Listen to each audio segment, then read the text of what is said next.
Hello everyone and welcome to the All Things Watch official podcast.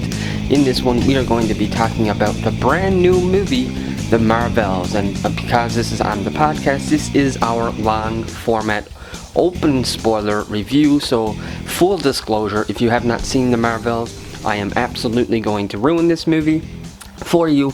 We will be doing a breakdown scene by scene. We will talk about the positives, the pros, the cons, and what do we think this will lead into the future going ahead. Now, we've already got the season finale for Loki. We'll talk about how this one ties in with Loki and how Loki ties into this and all that awesome stuff. So you have been warned. This is a spoiler review and I'm not going to hold back. I will absolutely ruin this movie literally right from the get-go. I will ruin this movie for you.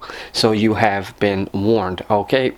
Let's just jump right into it. First of all, the cast of this movie. This movie had a stacked cast. Brie Larson reprising her role as Carol Danvers, of course, Captain Marvel. Teyonah Parris reprising her role as Monica Rambeau, and now with her new powers that she got from WandaVision. Iman Vellani, who's reprising her role as Kamala Khan, or Miss Marvel, who is absolutely, undeniably the star of the show. And of course, we have the one and only awesome Samuel L. Jackson reprising his role as Nick Fury. Now, I will say straight up that this version of Nick Fury is very different than the Nick Fury that we actually seen in Secret Invasion, but I still really loved him in this movie. I actually kind of wish he was in the movie a little bit more than what he was, but overall, I still absolutely loved him and his performance. I will say, that I personally had a lot of fun with this movie. I absolutely loved this movie, but I do understand why a lot of people might not like this movie. I'm not oblivious, okay? I usually when someone asks me my honest opinion about what I thought about the Marvels, typically I say it was an okay at best movie with some very sloppy writing and some very sloppy, plot points and even plot holes, but it is a fun movie. So it's not that the Marvels is necessarily a good movie, but it is absolutely a fun movie, and so I think that all the cast did the best that they could, and with what they were given.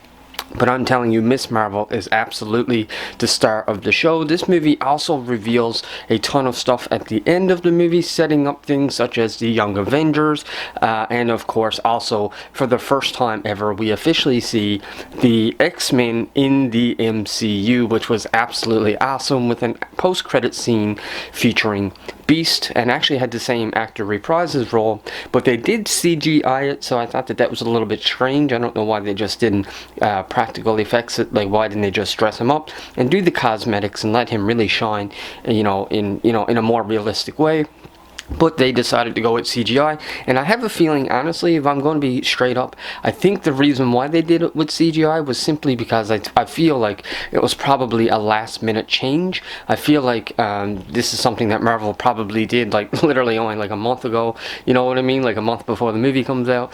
I feel like they just, threw that in there for the sake of doing it, so I feel like they probably reached out to the actor and was like, hey, we'll give you a small chunk of change if you let us CGI your face and let and you be in the post-credit scene, and I think that that's why they CGI'd him, was because I think that they just simply ran out of time and probably did not even plan to introduce the X-Men, but because of everybody sort of predicting that this movie was going to flop, then I figured that Kevin Feige said, you know what, we're going to put the X-Men in here, but due to, the lack of notice, I'm assuming that the actor probably never had enough time and whatnot, so they just CGI'd him. It was different with the other actors. They have Monica Rambeau in the post-credit scene, but she was there anyways, you know what I mean? She was there making the movie anyways, so it was not too hard or not too far-fetched to get her back, so I feel like that's probably why they CGI'd it. At least that's what I'm telling myself. If they CGI Beast in the actual X-Men movie, I will be very disappointed, because Fox has already proved that you can do a very realistic cosmetic practical effects version of Beast, and he looks absolutely awesome. Actually, I love both iterations of Beast, from both the villain end up getting, her bangle, the other bangle. Then it ends up cutting and going to Miss Marvel, and now, which is Kamala Khan, and she's in her room. And I really liked how they played that sequence out because it was very similar to what we actually seen in the series Miss Marvel, where it's kind of like she's drawing all this stuff because she's really good at drawing, but then it's combined with her imagination, and we sort of see almost like her drawings come to life. And it's very cartoonish, and she's still just daydreaming and sort of fantasizing about meeting Miss Marvel and, sort of working with Miss Marvel. So I really like how they, the story here where they pick up with Miss Marvel is almost like it's just a continuation of where it left off in the, in the actual series. Because when we see her, she uses her magic or her bangle type thing, and then it throws her back through the closet, which was actually the post-credit scene for for Miss Marvel, when her and Brie Larson's Captain Marvel ends up switching places. So at that point in time, we don't really know why. All we know is that it happened, and all we know is that the villain also has a bangle, the same as Miss Marvel. So so that's basically where we pick up with Miss Marvel. She's in her room, she's drawing, and we see that really cool sequence of her drawing coming to life, and we see that really cool sequence of just thinking about it, folks, like, not only is this a Captain Marvel sequel, but this is also a sequel to sort of Secret Invasion. It's a sequel to Miss Marvel. It's a continuation of Monica Rambeau's powers. So it's almost sort of like a little mini Avengers type thing, they have their own team. It's all these girls, and Nick Fury is still in there, so it's kind of led by him as well, which is a really good callback to the original Avengers. So I just really liked how we had three completely different, three very similar characters in terms of their powers, but three very different personalities. So I really liked how they sort of played into that, and they do a really good job of playing into that as well. I think the strongest part about this movie was the three of those characters when they're on screen together. Kamala is sort of like that, that Spider-Man sort of young geeky nerd. He's very excited to be working with these other superpowered people. In this case, Kamala is very excited to meet Captain Marvel because Captain Marvel is basically her inspiration. She looks up to her. She literally named herself after her. You have Captain Marvel, and then you have Miss Marvel. Excuse me, folks. I had to take a drink. So I really liked how they played into all that. Kamala very much is like a fangirl. So we see Nick Fury anyways, and he's up here on the space station, and he seems to be monitoring a few things, and he's up there with Monica Rambeau. She's sort of there monitoring a few things, and we learn now that we're sort of getting these little cracks in reality. Once again, is very similar to the way that they travel in the Guardians of the Galaxy, with their spaceships, with that sort of warping technology going through that hexagonal, sort of like a warp thing. So we start to see different parts and different areas of reality sort of crack open. So Nick and Monica, who's up in space, up by the Saber station, they don't really do a great job with telling the story, but it is a very simple story. Essentially, the story is that the female lead, or the female villain, and her name is Dar-Benn, who's betrayed by Zawe Ashton.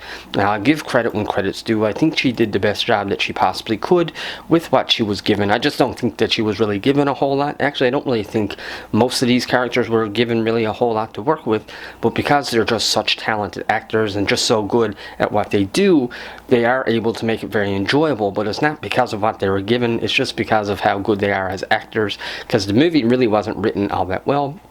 But basically, the whole story of the movie is just that Dar-Benn, who is the villain, who ended up getting the bangle at the very beginning, she basically has been living on this planet in which her sun is now burning out, which is sort of that dying star that you've seen at the very beginning of the movie, how the movie opens. And of course, the reason why their star is dying is because Carol Danvers, while she was working with basically the other group in the first Captain Marvel, she ended up going and taking out something that was leading, I think it was like the Kree, some of the Kree army or whatever. She ended up taking out something that was helping them survive, and they actually called her the Annihilator. And this is essentially the motivation for the villain of this movie. Is basically just the villain wants to make Captain Marvel suffer, and wants to make Carol Danvers suffer. So she's basically going around to different areas and basically destroying and poking holes literally in the fabric of reality, and basically basically taking the resources from wherever it is that she is into her own home planet. And that's essentially what the story is and the motivation behind the villain. The villain is just very mad at Captain Marvel and is basically out on a revenge mission. So sort of like a bunch of conflict on Tarnax where they are with the Skrull. So she rips that hole in the reality, and then of course it's almost like you have two different gravities fighting against each other. So she's basically destroying the whole area where the Skrulls are, and that whole colony of Skrulls are very much in trouble. And so Kamala tries to save a lot of them. Monica's, trying to save a lot of them. And Miss Marvel, of course, is trying to save a lot of them. And I think this is one moment in the movie where Miss Marvel, Kamala Khan, really shines. I mean, you love her for the whole movie. She is absolutely the heart of the movie. But in this scene specifically, like, she really, really shines because she's not used to, being in these big battles, and that shows. Her inexperience really shows, and she really struggles and has a hard time with leaving anyone behind. And Captain Marvel sort of looks at her and says, "We have to go." And then Kamala is like, "Well, we can't just leave these people behind. They're not going to make it." And Carol looks at her and says, "Well, we have to save who we can save." And I thought that was such a cool thing to say, because it very much parallels sort of He Who Remains from Loki. It sort of parallels his mentality, because he was pruning the timeline for the sake of the sacred timeline. And I just really liked how that was sort of a parallel, because when you think about it, that's essentially the mentality that he had. Sure, it's not great to prune the timeline. Sure, he's killing trillions and billions and gazillions of people. But then, on the other hand, he's also preserving, the sacred timeline, which is the timeline that we've always been a part of. So I really liked how they threw that line in this movie when Carol looks at Kamala and says, "We can only save who we can save." And so it's almost like she's saying, well, we have to sacrifice the rest so that we can save the few. Sacrifice the many to save the few, which is essentially, what Kang sort of has been doing. So I really like that parallel. And it also showed how inexperienced Miss Marvel is, how inexperienced Kamala Khan is. She's not used to this. She's not used to having to lose, especially on this type of level. And so they're all in the spaceship now, and they have the Skrulls, or at least the leaders of the Skrulls, and whatever Skrulls that they're going to actually be able to save. And so Carol ends up with an idea. Excuse me, folks. And so Carol ends up with an idea on where maybe these Skrulls can go and live, and she ends up calling Valkyrie. So we do get our first cameo here, besides the three main cameos, besides Monica, Kamala, and Carol. We do get a cameo from Valkyrie. And she actually flies in with the Rambeau Bridge, which is something that we've seen from all the Thor movies. So a part of me is a little bit curious as to where she is right now. I mean, she is wearing earthly clothes, so I'm assuming that she is still on Earth, on New Asgard. But I would have to, I am curious as to how she's able to use what appears to be like the Bifrost. So does New Asgard now have a Bifrost? Did she rebuild it on Earth somehow? So I'm not really 100% sure what's going on there, but it was really cool to see her, and I really appreciated seeing Valkyrie. She's one of my favorite parts of Thor: Love and Thunder. She's one of my favorite parts of Thor: Ragnarok, so I think she's actually gets introduced to see it and whatnot, so it's really cool. We also get some really cool callbacks to Monica's backstory. We get to see stuff that happened from WandaVision, because they're trying to figure out where Dar-Benn is going to attack next, and excuse me. And Miss Marvel, Kamala Khan, actually ended up seeing the map. So they sort of want to, so Carol basically comes up with the idea, well, we have these technology from the Kree, I think she says it was, where they can actually read each other's memories and see each other's memories. And so this was how we get some backstory for Monica Rambeau. And it's also a great way too on how to fill in Kamala, so Kamala can sort of see the conflict between them, and now she starts to understand why there's conflict between them, because they're reading each other's memories. So they get to sort of all have a really good idea and a really good look into the people that they're actually working with. So Kamala gets to see Carol's backstory, she gets to see Monica's backstory, and both of them also gets to see Kamala's backstory. So I thought it was a really interesting, unique way to sort of do that, because now they all sort of have an understanding for each other, and they can sort of get over their little, nitty gritty, stuff that they got going on there, and just sort of move on and work as a team. And of course, Kamala really is, once again, she's the heart of the story. And and I think that she was a lot of the reason why Monica and Carol was able to sort of, really able to sort of move on. So in the meantime, while they're all there sort of working stuff out and learning how to fight with these really cool. And so while the three Marvels are here on this planet, then of course Dar-Benn ends up coming to attack and ends up coming with a full-on assault. And but something else that was really cool that happens on this planet as well is that the Marvels now get their new suits, especially Miss Marvel. She gets a new suit as well, and it just looks so cool on her. I really liked it. We also get to see her use her scarf because the gentleman that basically gives her the suit tells her to use her scarf. And I also really liked how they never really allowed Miss Marvel to actually fight Dar-Benn, at least not right away. They sort of have Miss Marvel stay back and sort of help the people. And I think that that also was a really good creative choice because, like I said earlier, that Miss Marvel is the least experienced when it comes to these big battles and all this stuff. And plus, she's only a kid, so even though you could make the argument and say, well, Monica is pretty inexperienced with fighting too, well, that's true, but Monica is, very intelligent. I think she was a pilot as well, and also she has experience with weird, and she's an adult as well. She's not like, Miss Marvel, who's only a kid, so I really like that they really played into Miss Marvel's inexperience and also into her age, and I thought it was very appropriate.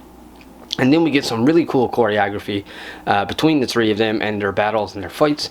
Like I said, I thought this movie was full of action. There's not a whole lot of downtime in this movie. There's action pretty well right from the get-go. And I really appreciated that, and I really enjoyed it. So then we get the full-on assault basically continue.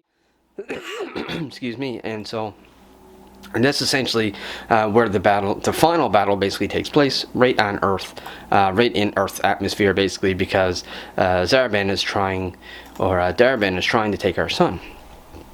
And so we get some more really cool choreography. Now this is another part of the movie where I thought it was a little bit silly when they had all those cats, sort of, those cats that has the ability to eat people or whatever it is. I can't remember what they're actually called, like lichens or whatever they're called. And so they end up getting the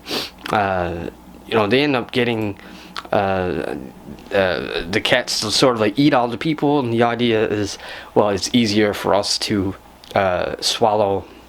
It's easier for us to transport cats as opposed to transport all the people, so they sort of let all the cats go and eat all the people or swallow the people. They don't actually kill them, but they let them go and swallow all the people, and then they transport the people that way by filling up the pods with cats who have the humans inside of them, and then they go.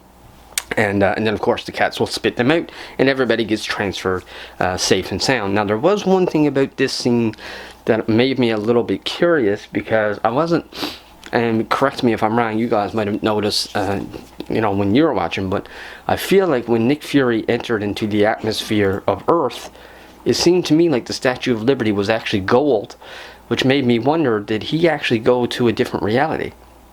Now, I could be completely wrong, but for some reason I feel like Nick Fury ends up on a different Earth. I could be completely wrong about that. Like, they're probably all still in the 616 universe, but I don't know. It's just, and not only that, but they focused on the Statue of Liberty as well. So part of me wonders, did they end up going somewhere else, and all that good stuff, and then they're just hanging out, and they're inside of this like little airplane.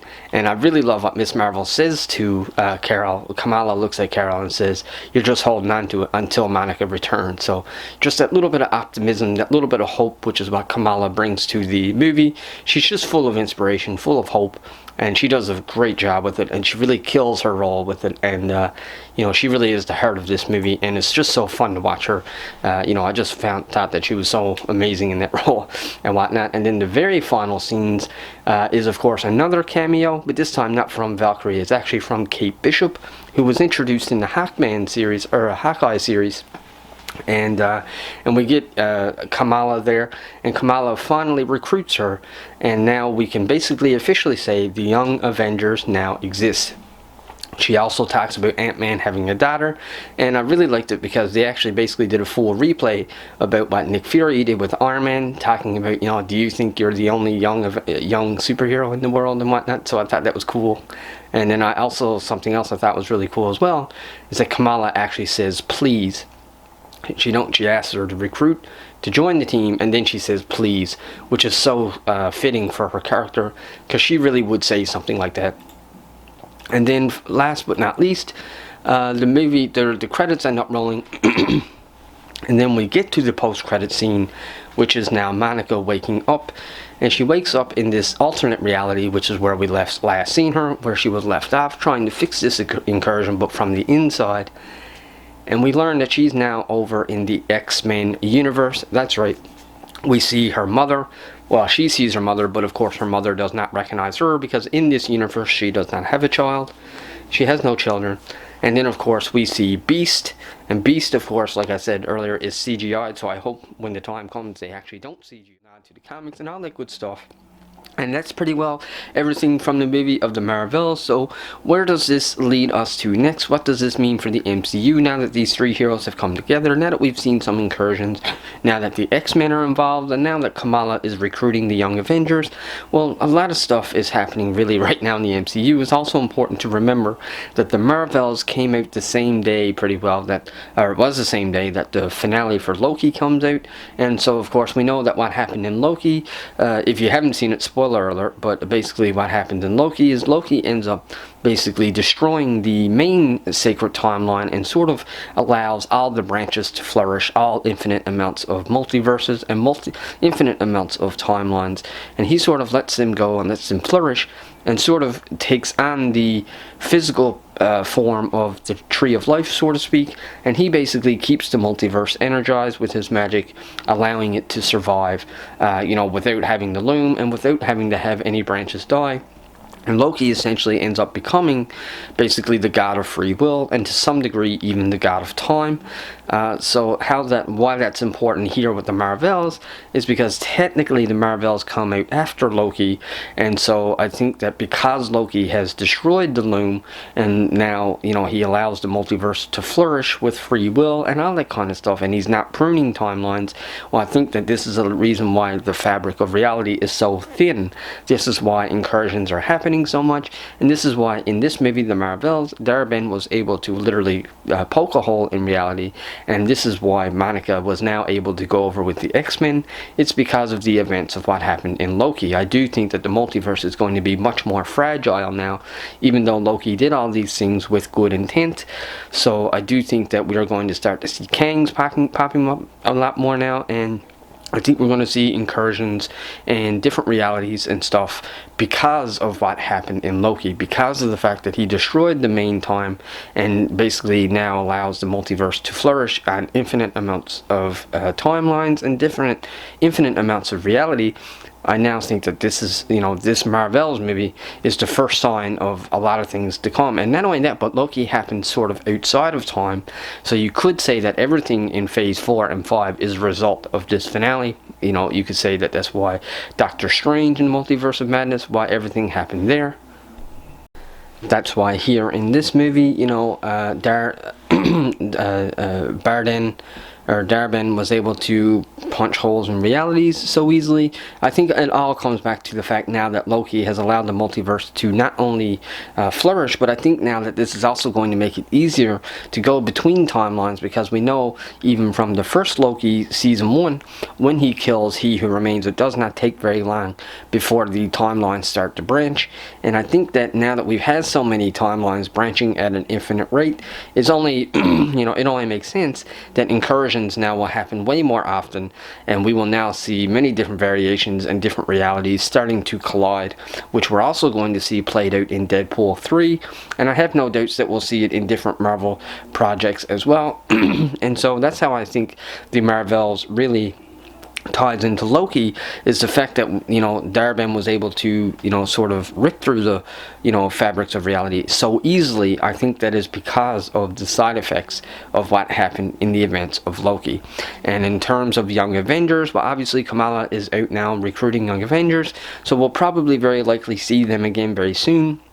Hopefully we'll see them before Kang Dynasty, but we'll definitely see them in the next Avengers, no matter what. But and who knows, maybe they will end up becoming the real Avengers. Who knows?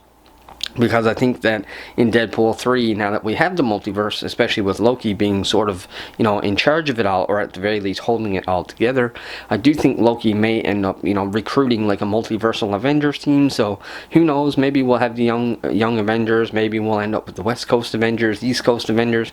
I suspect that we'll get other teams as well, like the Midnight Suns. It'd be cool to see Ghost Rider and whatnot. And now that we have this multiverse, it would be very easy to bring them in.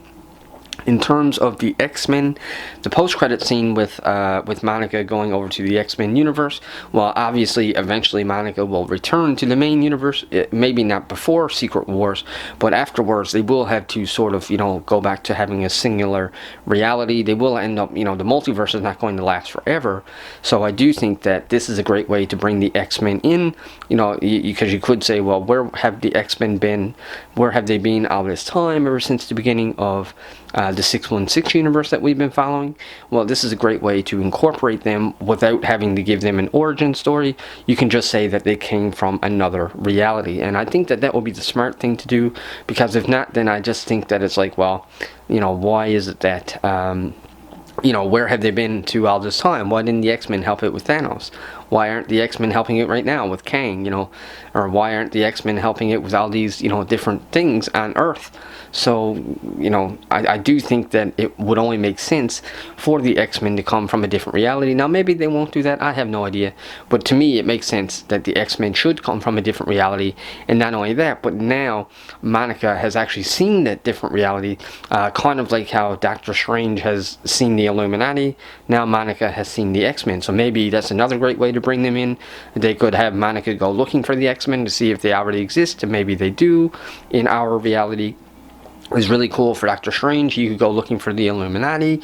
Then we have Loki, who could be creating the multiverse Avengers. We have Kamala, recruiting for the young Avengers. So I think the Marvels did a great job at setting up a lot of stuff for the future. But I still think that everything in this movie that happens in the Marvels was still a consequence or a side effect of what happened in Loki. So, all in all, I absolutely love the Marvels. I had so much fun with it. Like I said, it's not really the greatest movie in terms of writing and all that stuff, and you could tell the editing was very chopped up as well. But overall, it was definitely a fun movie and a very important chapter of the MCU, and I can't wait to see all these characters and where they go next, but especially Miss Marvel. I can't wait to see Miss Marvel again. And I'm just really excited to see where they go from here.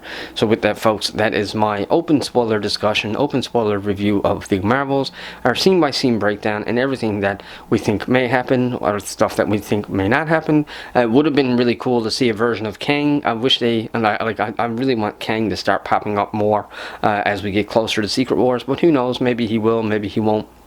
Like, I would even be okay with, seeing Kang, have his own project. It would be cool if they just called it The Conqueror, or just have Kang the Conqueror or something, and have like in a total, like a Disney Plus series, or like a spotlight or special presentation or something based only on Kang. I think that would be really cool to see something like that and whatnot. So, but beyond that, that's pretty well all I got. So let me know in the comment section below if you've seen the Marvels, and if you liked it.